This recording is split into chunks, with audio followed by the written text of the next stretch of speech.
to it. We don't like to take risks when it comes to security.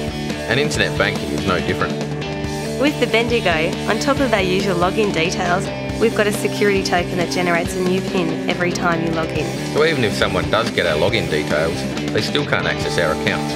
So if you'd like extra security when you're e-banking, there's only one bank you need to know. You need to know the Bendigo. Welcome back to the Geelong Cricket Show as we move into our second segment. And yes, our Bendigo Bank guest of the week, Mr. Des Wyrill. And what a man of cricket he is. Des, how long have you been playing the game? I think it's around about 50 seasons now, Graham. 50? Yeah, it's close on. It's either 49 or 50. I think it'll be 50 this year. We might just let you go, Des, and we'll just sort of, just, you know. Yeah. I was looking started at a young age. You started as a young age. And, I mean, it's amazing, but what has kept you going? You like the great... the love of the game. You like the great Jimmy Chisholm we had here in Geelong, who played similarly until... Jimmy used to tell his wife that he was going to play bowls and pack his creams in, but he'd sneak off down to play cricket. I haven't that problem. My good lady always comes with me. I don't think she's missed a game. So she's... Monica's been a great support for you. I couldn't have done without her. Never gone with any dirty whites or anything like that.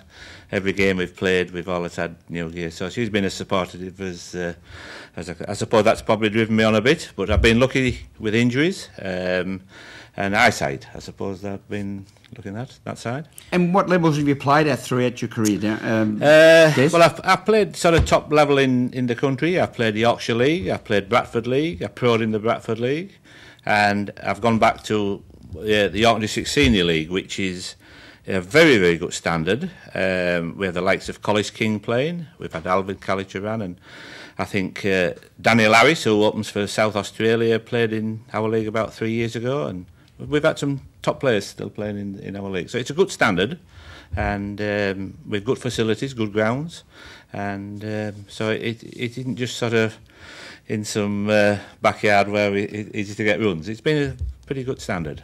So of the 81,000 runs, how many innings is... I've had a lot of innings. I mean, I've played 70 games a season that went in the peak of my career. We played nearly every night. 70 games a season? Yes. Yeah, I played every Saturday and Sunday. Every Saturday and Sunday. Yeah. 22 games on a Saturday and the same on a Sunday. Saturday and Sundays, obviously, and then night cricket as well. We played a lot of night cricket. So you got an idea on what your average would be overall, you know, through all your playing days? It's in the 40s, in the just below 50 actually. It is in the league. It's in Darton District Senior League. It's about 44. Yeah. So and what are some of the the quick bowlers that you've played against over your time, and maybe some players that you've played with that most of the viewers might happen to heard that name or can at least... Yeah, I've played against a few cricketers. Rod McCurdy, I think, who went on the Rebel Tour to South Africa. I've played against him. There's a lad who went to West Indian who went down to Essex only about 2 or 3 years ago, called Joseph Grant. He was quite nippy. And... there's obviously 1 or 2 more West Indians what have come about in the last few years.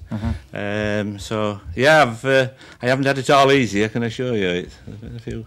And there's your first tie with Australia was when your son Darren Wyrill came out and was captain coach of North Shore. That's right, in the local competition. Yes, Darren was down at Lord's in London for 3 years on the ground staff there, and I think it was Adam Hollyoake who got Darren fixed up to come over to North Shore and play, and he had a tremendous time, and both me and Monica came over to visit and loved the place, and I think we've been back 7 times in 14 years, so... and that was one of the door openings to what we're now currently seeing, where a number of Englishmen, younger English guys, are coming out to play local Geelong cricket, and equally Geelong cricket players throughout the district are going over and playing in England. That's right, Graham. Yes. I mean, I'm looking at my club at the moment because we don't have an overseas. We've taken a bit of a leaf out of some of the Australian sides where we've produced a lot of juniors, and they're coming through now, our system. But before, we did have one or two, like that. I took Gary Kelson from Grovedale, Danny Hughes has come over, Daniel Fanning was our first one I brought over to England, and one or two more lads have sort of in the area we've taken over, and I think Daniel Broadbent came over from England to play at Geelong last year. I got Daniel fixed up with Geelong. Yeah, Danny Broadbent played at Geelong, then Geelong City. With the drought, and then he went to Geelong City, and when the drought was on, that curtailed the end of the GCA season, he went up and played sub-district with Altona, and is currently continuing on playing with Altona. And one of the other great friendships that, ironically, you struck up, you and Monica, as a result of your visit to Australia, was with a fellow Yorkshireman out here in Australia, in Geelong. Grenville. Firth and his lovely wife Jean. Yes, well, Grenville's one of his sons played the Yorkshire Cricket boys. I think he was a year older than my youngest one, Darren, and but I didn't really get to meet Grenville until about 6 years ago, and we seem as though we play the game sat on the seats at Geelong Cricket, and he was a bowler, was Grenville, and played good cricket in the Yorkshire League. So we like to think we still know a little bit about it, but.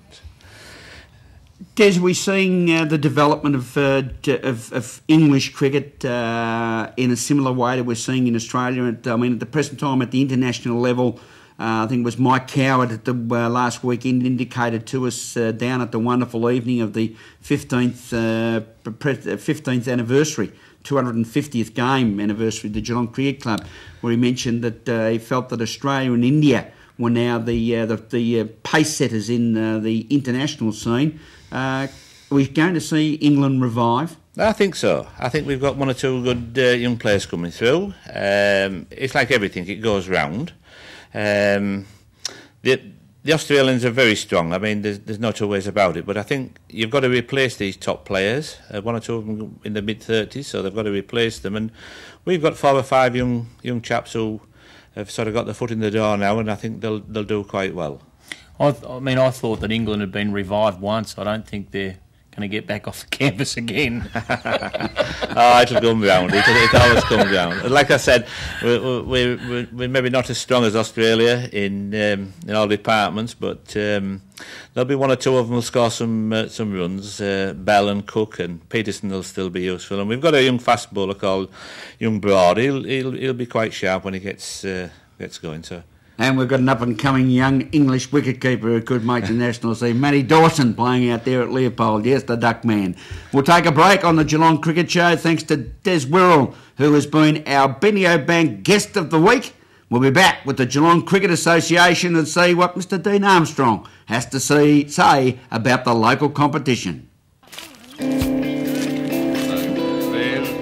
wanted a green home with rainwater tanks, solar power, solar hot water. It's really strange. The Bendigo is the only bank which will give you a loan, which is an incentive to help the environment. The Bendigo actually reduces the interest rate for environmentally friendly houses or products. So, if you want to save money and the environment, there's only one bank you need to know. You need to know the Bendigo.